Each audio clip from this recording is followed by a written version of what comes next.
Hinjawadi IT park परिसरामध्ये मोठा electric power of कालपासून झालाय। मेगा पोलीस सोसायटीमध्ये जवळच महापारेषणच्या अति उच्च दाब लाईनमध्ये तांत्रिक बिघाड झालाय। हिंजवडी परिसरात मागील 18 तासांपासून मोठा इलेक्ट्रिक पॉवर ऑफ झाले। या संदर्भात अधिकची अपडेट आमचे प्रतिनिधी गोपाल मोडघरे यांच्याकडून घेऊयात। गोपाल, सध्या काय परिस्थिती आहे, कधीपर्यंत या ठिकाणी वीज पुरवठा सुरळीत होणार आहे, काय माहिती मिळते का?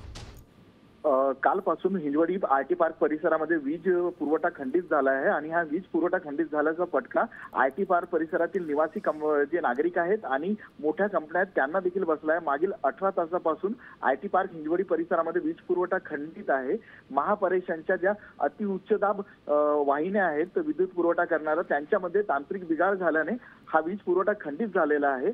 त्या ठिकाणी कालपासून महापारेषण आणि महावितरणचे अधिकारी कर्मचारी जे आहेत ते युद्ध पातळीवर वीज पुरवठा खंडित सुरू करण्याचं काम करत आहेत।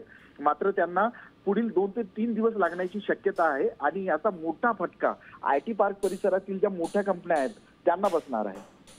निश्चितच धन्यवाद दिलेल्या सर्व अपडेटसाठी गोपाल।